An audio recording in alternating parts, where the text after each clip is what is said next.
support for small and rural hospitals in Tennessee. We'll talk about our next steps for the federal stimulus money that's coming to Tennessee and our efforts to engage the minority community in the fight against COVID-19 here in our state.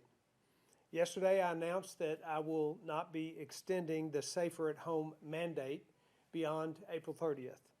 I also announced that in 89 of our 95 counties, we'll begin the process of getting back to work next week with a planned and a phased reopening of our state's economy as we work to bring industries like retail and restaurants and close contact services to a safe and a methodical opening here in Tennessee. We anticipate that some of these businesses will be able to safely reopen as soon as Monday, the 27th of April, and we'll be providing specific guidances about which businesses will be opening on which dates later this week. As we work to safely reboot our economy, social distancing and proper hygiene remain as important as ever, if not more important than ever before. As we re-enter routines, Tennesseans will have to remember to keep habits like social distancing, working from home, hand washing frequently, utilizing cloth masks. And we want to encourage Tennesseans who feel sick to be certain and get a test. Stay at home if you're sick. If you have come in contact with someone with COVID-19, you need to self-quarantine. We want to continue to remain our efforts in social distancing because these are the efforts that have worked. These are the efforts that have gotten us to this place where we can begin to reopen our economy. Earlier today, I spoke with the mayors of the remaining 6 counties. I talked about 89 of our 95 counties.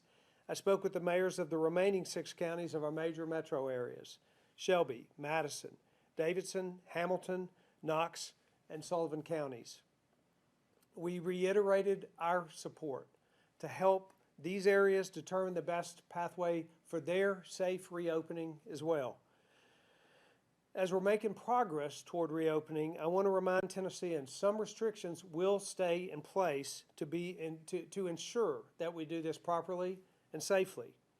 And while we want to have everything open as soon as possible, we will continue to discourage social gatherings of 10 or more, and we'll continue to restrict visitors at nursing homes and hospitals until further notice. These are very important restrictions because they protect our vulnerable populations like the elderly, and they also protect our frontline medical workers that are so important in this fight against COVID-19.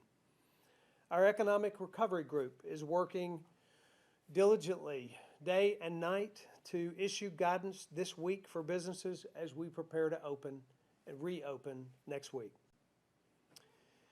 We have 7,394 confirmed cases. We have had that many confirmed cases in the state of Tennessee. 157 Tennesseans have lost their lives to COVID-19. We've had 3,828 who have recovered.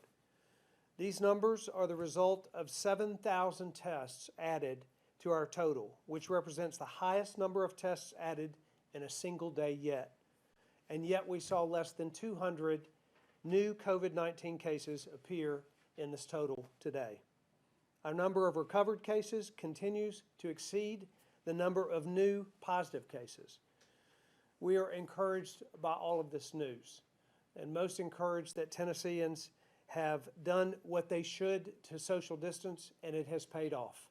And that is why we must continue to do the same. COVID-19 has placed a considerable strain on our small and rural hospitals across the state, especially as elective procedures remain suspended to preserve the all-important personal protective equipment that our frontline healthcare workers and doctors need in order to treat patients.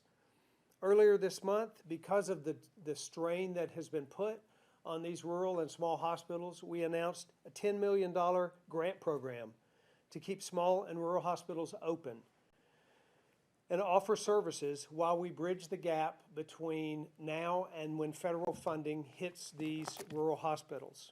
Yesterday, we made our first 4 grant distributions in state funds to Lincoln Medical Center, Henderson County Community Hospital, Lauderdale County Community Hospital, and Three Rivers Hospital in Waverly.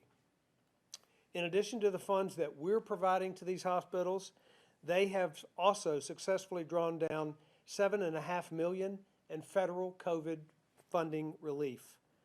Ensuring that these federal funds are maximized by Tennessee providers is a core objective of this grant program that we've established, and we will continue to partner with these and more hospitals.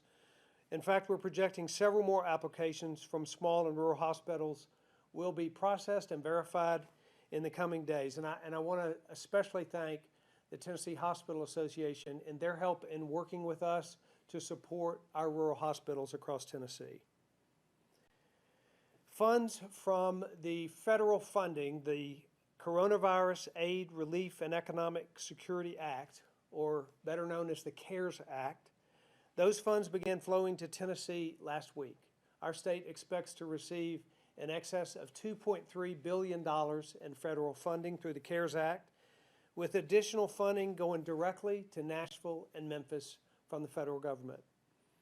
This funding is a tremendous opportunity for us, but it also comes with significant responsibility to be sure that we're prudent and that we serve Tennesseans well in the way that we utilize this federal funding. So in partnership with the legislature and the constitutional officers, I've pulled together a bipartisan group intended to properly steward these all-important funds that will be helpful for us in the months ahead. Our first meeting will happen virtually tomorrow. It'll be an open press meeting, and we'll discuss major spending priorities and a review of this federal expectation, of what the federal expectations are for this funding for Tennessee. We will continue to report further about our plans for the recovery, and I'm especially grateful for Lieutenant Governor McNally, Speaker Sexton, Senator Watson, Senator Ackberry, Representative Marsh, Representative Love, and Comptroller Wilson, who will all be serving as a part of this team to steward these federal funds appropriately in our state in the days ahead. We have worked hard to fight COVID-19 in our state, and we have worked to ensure that every single Tennessean can get the testing and the medical care that they need. We are working especially in our minority communities to make certain that that happens. So I've invited Dr. Kimberly Lamar from our Department of Health to share more about our efforts, particularly to our minority communities. Dr. Lamar.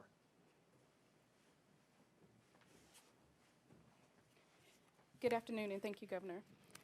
First and foremost, I want to ensure our communities, particularly our minority communities, that we are listening.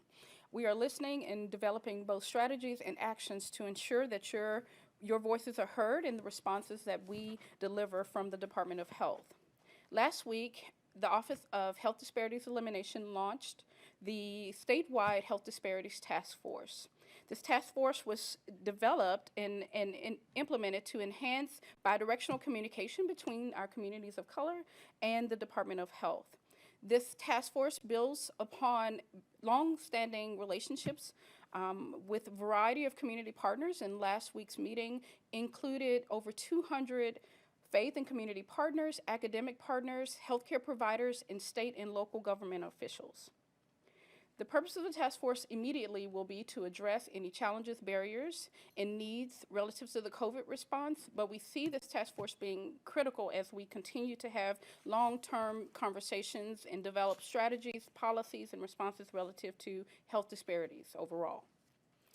Secondly, we have put in strategies to ensure that our data quality is in place to ensure adequate site locations, as well as to ensure that adequate resources are in place to ensure testing expansion needs relative to both our local rural health departments as well as our metro county health departments.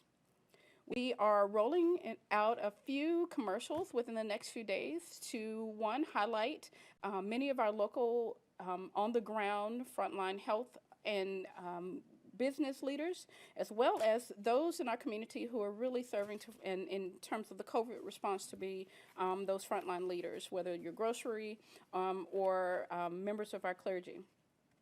We will also continue to roll out and launch commercials relative to strategies to encourage social distancing. Our motto here is to look at physical distancing and not necessarily social isolation.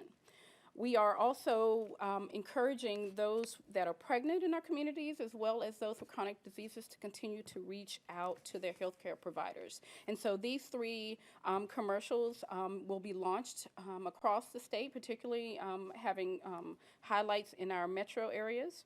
And then lastly, I want to highlight many of our community partners that are working with us right now to ensure the transparency of this information, to ensure that we're communicating to the needed communities, those being Memphis Congregational Health Network, the University of Tennessee Health Science Center, Meharry Medical College, as well as local and state minority representatives and those of the Black Caucus. Again, I want to ensure our communities of color that we are listening and we are being responsive to the needs that you have identified. Thank you. Thank you. Thank you, Dr. Lamar. Dr. Piercy, I'd like to ask you to come up and give our daily health report, please. Thank you, sir. Good afternoon.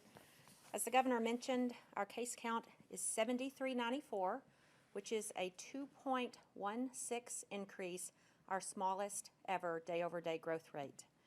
The other notable figure today is 108,182 tests, which is about a 7,500 test increase over yesterday. We believe that the majority of these tests were collected at the weekend events on Saturday, and we expect another big increase tomorrow when we add Sunday's numbers. We've had some other large-scale increases or testing events, I should say, and so we'll see some more increases in the coming days. Wanted to give you something a little bit different today and tell you about something that you may have heard about called contact tracing. I realize that when you hear terms like tracing or surveillance or investigation, those can sound a little intimidating or intrusive. But really, those are clinical terms, and what we mean by that is identification and notification of people who may be at risk of becoming infected. This is all in an effort to improve individual outcomes for patients and to reduce risk of infections for the population at large. Just like we do with many other highly contagious diseases, a person who tests positive for COVID-19 is contacted by a clinician, usually a nurse from their local health department. They notify them of the positive result and provide immediate guidance and answer any questions they may have. After taking care of that patient, the next phase is to identify all of the people that may have been exposed by the patient who is infected. This is sometimes a painstakingly long process, requiring folks to look back through calendars and social media posts and cell phone records to jog their memories on who they may have interacted with during the previous several days. Once a list is made of all of the people with whom the patient may have been in contact, all of those individuals must be made aware of their potential exposure. It's easy to see how this number can get out of hand really quickly, so it requires increasing manpower numbers to handle all of these notifications. Additionally, once people are notified, they're asked to communicate with their health department contact daily for the entire incubation period. You've probably heard that term before, and that's the typical period of how long it might take you to get sick after you've been exposed. For COVID-19, that is generally 14 days. We ask them how they're feeling every day and to report any symptoms they may be having. The staff member can then help facilitate testing of that individual who may be showing signs of illness, and then, if that person tests positive, the whole process starts over. As you may have heard in some of your readings or in the news, testing availability and contact tracing are two key components to help us move forward and restart the opening of our economy. We know that even despite our best efforts at social distancing, our number of positive cases is going to increase when people start interacting more. So it's really important that we bring on more contact tracing staff now to help all of the 89 rural health departments that are served through the Tennessee Department of Health. Through the repurposing of state employees whose workloads may have recently been altered due to the pandemic, we put out a call to all 23 state agencies for staff who would be interested in volunteering to be temporarily reassigned to these duties within the Department of Health. We were incredibly pleased and quite frankly humbled by the response that we got. 230 state employees are now in the process of being trained to handle these tasks, which more than doubles our current workforce for contact tracing. Many of these employees are being trained even today, and some of them will have their first patient contacts before this week is over. We are grateful to these employees and our sister state agencies for supporting us in this impactful work. Thank you, Dr. Piercy. All of these efforts are very important as we move toward reopening our economy in order that we may do so in a safe way. We know that we can do that, but we know that we must take the steps necessary. And your efforts, combined with the efforts that we're ramping up here to make sure that we can continue to mitigate the spread of this virus as we reopen the economy, are important to every Tennessean. I want to ask Patrick Sheehan. Maybe you're a doctor, I don't know, but I wanted to ask, he's the director of TEMA, to give us an update on our efforts around the supporting those that have been affected by the tornadoes in southeast Tennessee, and our emergency declaration and the efforts that TEMA is making on the ground there in those counties affected by the recent tornadoes. Patrick. Thank you, Governor. So, sir, no surprise to you, today you signed a letter to President Trump requesting a major disaster declaration for 8 counties. Those counties are Bradley, Campbell, Hamilton, Marion, Monroe, Polk, Scott, and Washington. And for for all 8 of those counties, that's for the public assistance programs, so that's infrastructure, emergency response measures, debris. And for 2 of those counties, Hamilton and Bradley, we also asked as a state for individual assistance for the hundreds of Tennesseans whose homes were damaged, thousands whose homes were damaged, and hundreds who lost their homes or had significant damage to their homes. As of this morning, 537 Tennesseans were still sheltered by the American Red Cross and other partner organizations. Cleanup and recovery still continues. Local organizations and the National Guard contributing in a number of ways. The estimate from the Joint Preliminary Damage Assessment is that more than $35 million in public assistance damage occurred on Easter Sunday overnight and the early morning hours of Easter Monday, the 13th of April. Still several hundred people are without power. The number that we had from our joint preliminary damage assessments conducted with FEMA and local partners is 270 structures with major damage and 289 destroyed between Bradley and Hamilton counties. A tremendous amount of teamwork continues with folks on the ground and the support from our General Assembly members from the Tennessee House and Senate, the congressional delegation, the senators, and the representatives from the areas. Commissioners in various departments continue to provide a number of support. Troopers have been on the ground for most of the time since then, supporting local law enforcement.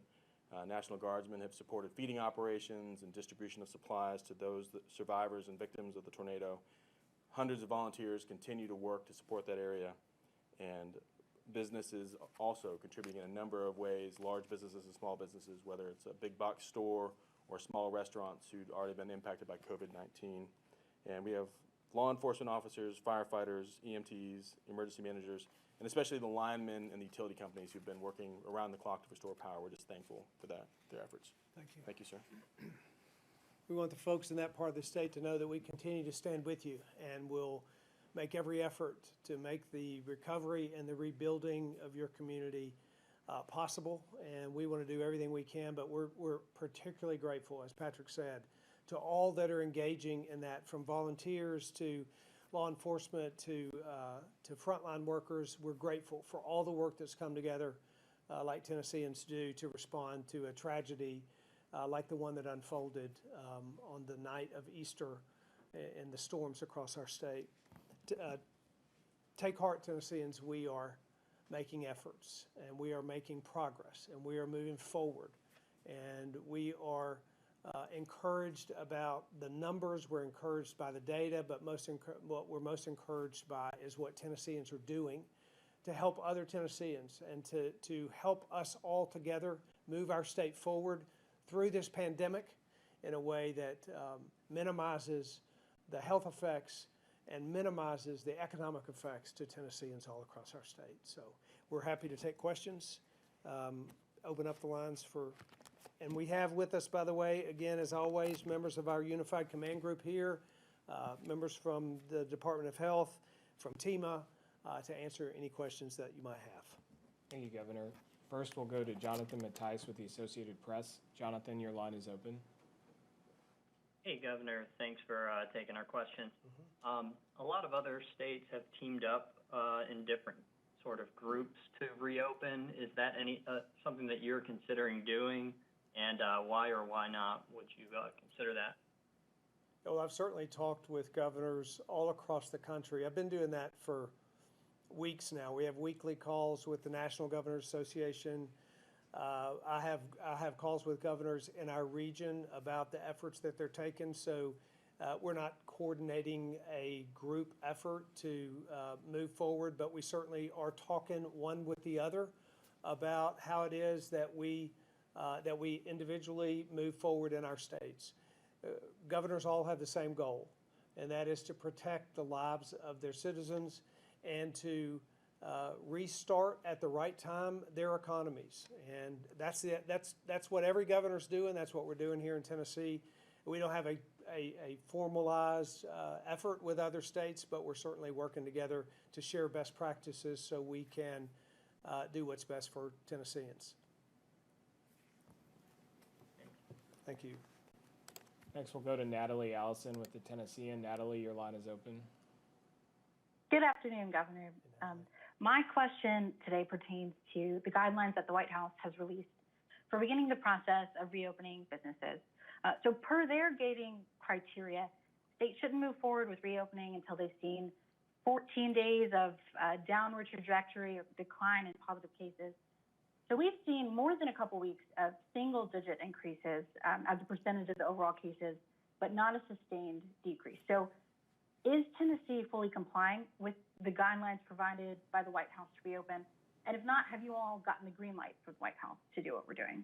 Well, as you know, the White House has given the decision on when and how to reopen to individual governors.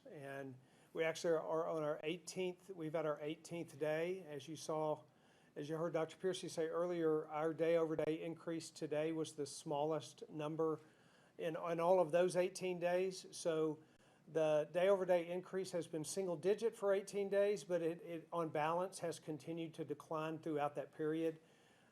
That's what's been driving this decision. It's a piece of data that is incredibly encouraging, particularly as we see that today's numbers, for example, had 7,000 cases, but had less than 200 new confirmed cases. So we know that we're in the right direction. There are a lot of other things that we want to make sure are in place too.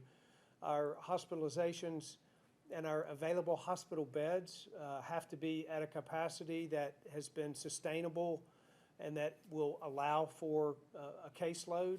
That's the case. That is true in our state.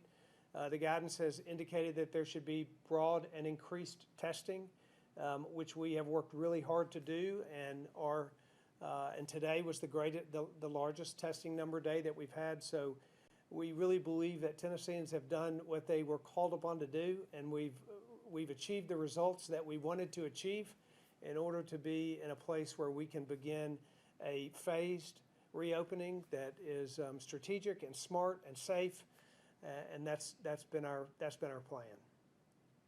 Today, Knox County's health department announced that their demand for testing has exceeded their capacity. They've suspended tomorrow's drive-through testing. They're going to switch to appointment only later in the week. Do you support a county reopening if they don't have enough testing supplies? Well, I'll tell you, I'm going to let Dr. Piercy specifically address our testing, but the expansion of testing has occurred in every region of the state, and there will be a case or a day or a particular drive-through pop-up site that may run low, but on balance, our testing capacity continues to increase, and we are testing more and more every day in many of our regions and in almost all of our major cities. Like I said, there'll be an up and down, but the testing expansion has been true for the entire state. You want to add to that, Dr. Piercy? Sure, the governor's correct that it's sometimes difficult to predict demand on any certain day. And for those of you who were at our testing sites on Saturday, we did a pretty good job of keeping up with demand, but that's because our partners, specifically in the National Guard, as well as our Department of Health staff, really were agile and flexible in picking up things and shifting supplies and human resources between sites. And that's no different in Knox County either. We've been in contact with Dr. Buchanan there, who is the health official, and she has requested those supplies, and I got confirmation a little while ago that she will have delivery of those on Thursday of this week to get them back up into normal operations. So we're willing and able to help any partner across the state, particularly those health departments that are doing such important work for testing. Dr. Busey. Next, we'll go to Sergio Martinez Beltran with WPLN. Sergio, your line is open. Thank you, Gil. Good afternoon, Governor. You talked about how some restrictions will still remain in place even when the executive order expires. You talked about restricting social gatherings of 10 or more people. This week we saw protests where people, there were hundreds of people in front of the Capitol. Are these protests violating those restrictions, and what is the state going to do to keep enforcing that? Yeah, I think it's most important that Tennesseans remember that the reason we got where we are today is because we have been very vigilant and diligent as a population in our social distancing efforts, and we need to continue to do that. And the requirements will continue to be that we encourage gatherings of 10 or less. And when that happens, we certainly want to address those and talk about those events and discourage that kind of activity. We've had really very little problem with that across the state. We expect that we'll continue to not have a significant problem with that across the state. And when we have it, we want to talk with those groups and tell them why it's so important that they keep one another safe and that they keep others safe as well. Expecting more protests this month, and I'm wondering, have you talked to, or your office has talked to the groups that organized this week's protest, and what's the type of conversation you're having when many of them are not even using cloth masks? Well, again, we haven't specifically addressed that group, but we want to address and talk to and encourage any groups that gather and do not, employ social distancing to do that thing, and to do that very thing, and we'll do so. When we see that happening, we'll address with those groups, and because we believe that. We really believe that Tennesseans do want what's best for one another across the state, and we all know that social distancing works. We know that a virus that spreads with social contact, with human contact, the way to prevent that is by providing social distancing. So we'll encourage that for every gathering and every meeting. Winner. Thank you. Next, we'll go to Andy Scher with the Chimes Free Press. Andy, your line is open. Hi, thanks, Governor. I had a question about the tornado damage. So this letter went out for requesting a federal declaration for disaster today. Am I correct on that, or? That's correct. Okay. I signed that letter today. Can I get a copy? I signed that letter today, and that letter was submitted to President Trump today. Can I get a copy of that? I certainly can. Okay. And so you're saying it's a total of $35 million in damage? Yeah, I'll let Was that Patrick. correct, I'm going to let Patrick Sheehan talk about the details of that declaration. Hi, Andy. Yeah, over the 8 counties that we submitted, the governor included in the letter, is approximately $35 million in damage, public assistance. I'm sorry, $35 million in damage and public assistance? Public assistance categorized damages. So that doesn't include houses, it doesn't include residential structures, cars. It just includes the public assistance program grants. And any estimates on what houses, residential, businesses, structures, and that sort of thing is? In the aggregate loss, no, not yet. So we have some, not yet. We're working on those figures now. And how soon do you expect to have those? We'll have some figures by the end of the week. And if I can follow up, when would you expect to put that in the form of a presentation to the federal government?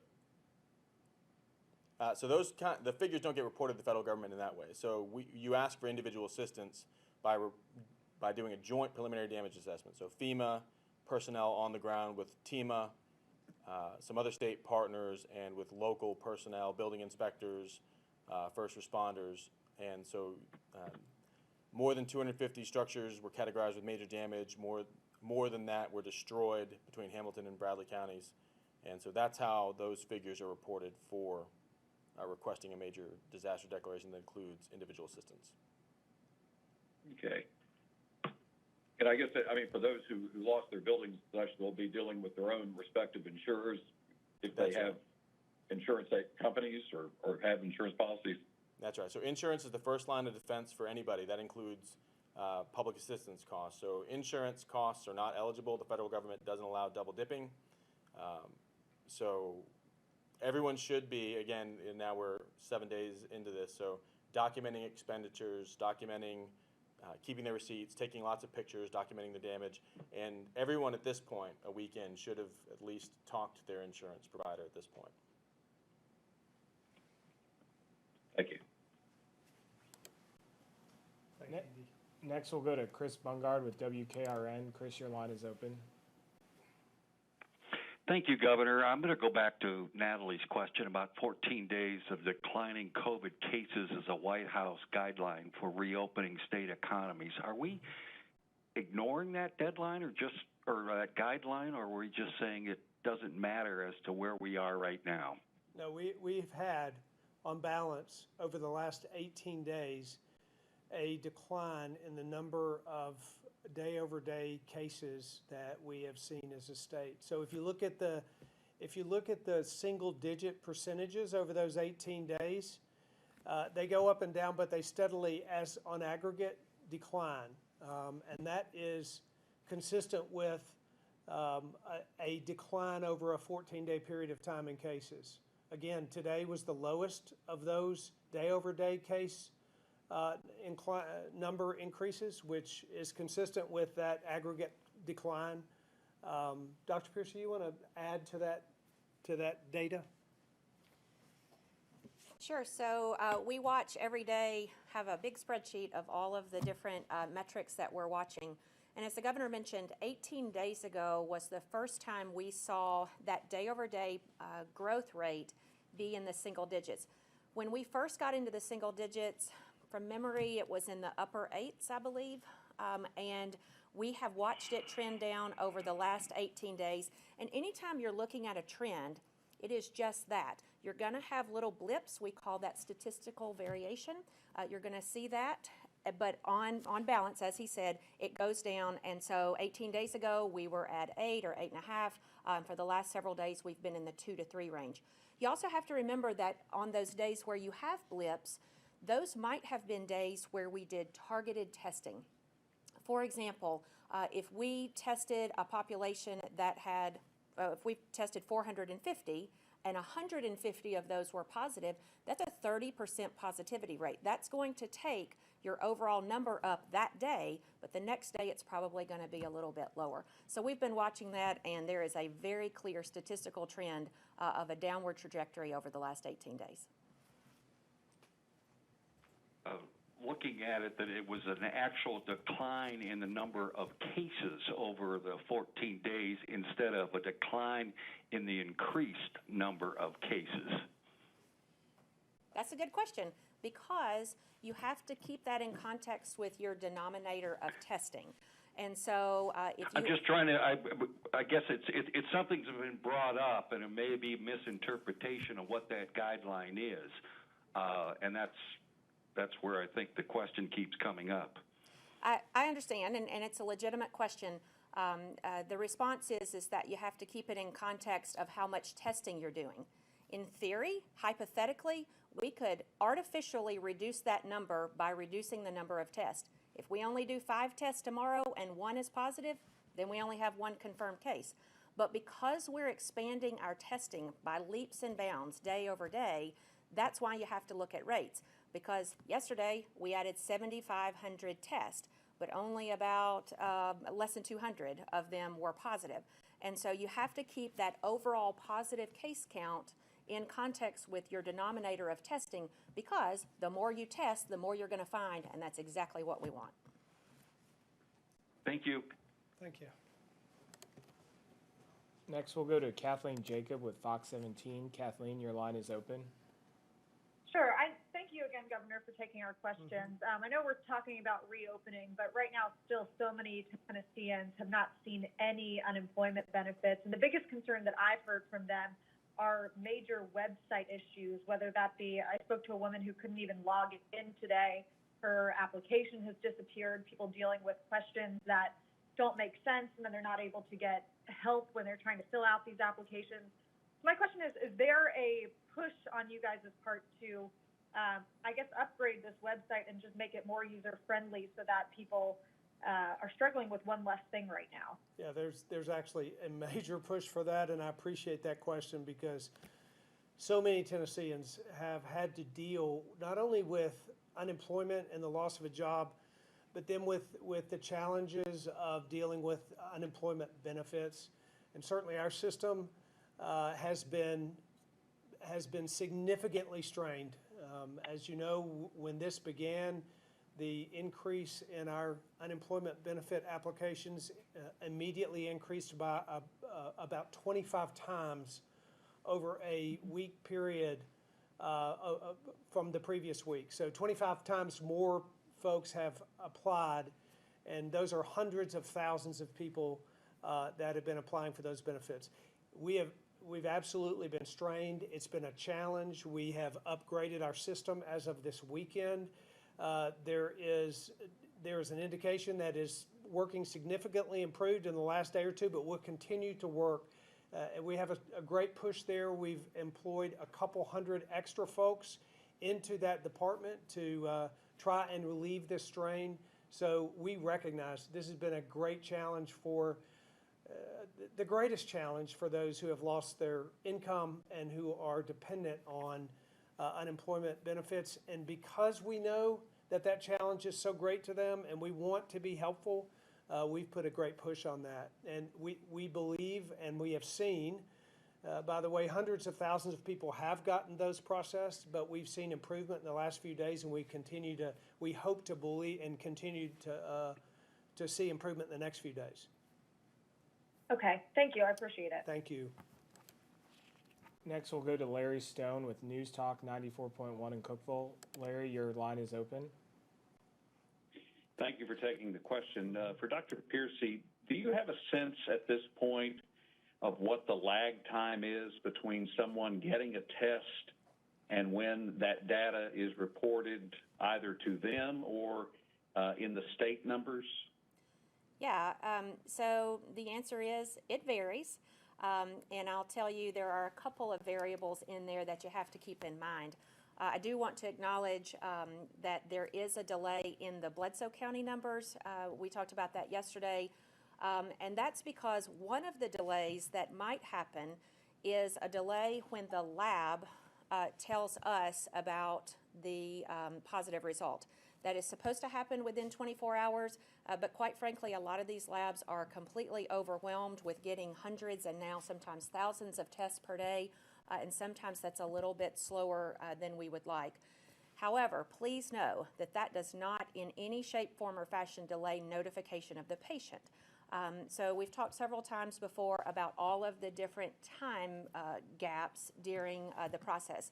So usually a patient gets sick, and then a few days later they get tested, and then between 2 to 4 days on average, they get their result back. Sometimes that's as little as 24 hours. Sometimes we've seen, at least in the past, not so much now, that the lab result can take up to 7 days. We are watching all of the labs in the state and really all over the ones that we use all over the nation, keeping an eye on their turnaround times. Our state lab is a 24 to 36 hour turnaround time, and most of the ones in the state have no more than 2 to 3 days. There are still a couple that are taking longer than that, and quite frankly, we try not to use those that are having longer turnaround times. So there may be a lag in how long it takes the patient to know, and then there might be another lag in getting them reported officially. But I want to reemphasize that as soon as that result comes positive, the patient is told, and that's the most important part. A follow-up on that, how important is it to decrease that amount of time that it's taking as you begin to try to reopen the state? Sure, it's incredibly important. But interestingly, that brings up a point that you need to remember. Case counts are oftentimes several days after the patient starts getting sick. And we even know that patients can be infectious a couple of days even before they show symptoms. So the worst thing you can do is wait until that number clicks in your county before you think there's a case, because there's been a case long before then, and there's all of that that takes place before then. Likewise, when you look at hospitalizations and deaths, those are what we call a lagging indicator. And that means that sometimes it's 2 or 3 weeks later, just how long it takes the illness to manifest, and then how long it takes for the person to be hospitalized for those numbers to pop up. So the most important part is to pretend like or act like everybody's infected and that you're infected, so you don't pass it on to someone else. That's why physical distancing and social distancing are way more important than the numbers on a chart. Thank you, Doctor. That's all the time we have for questions today. Governor, if you would like to make a closing statement. Again, thank you everyone for joining. We do remain encouraged by the numbers. We're encouraged by the fact that we're at a place where we can begin to open up our economy and to get Tennesseans back to work. We have challenges before us, all of us do, in the ways that we address these challenges. They're very important to us and they're very important to Tennesseans. But take heart, stay encouraged, continue on the path that you are continuing now. In spite of the changes that are coming to our state ahead with regard to rebooting and reopening and folks getting back to work, we cannot change our commitment to social distancing. We cannot change our commitment to the habits that have gotten us here and will get us safely through the next phase of this reopening. Thank you very much, Tennesseans, for doing your part and staying apart.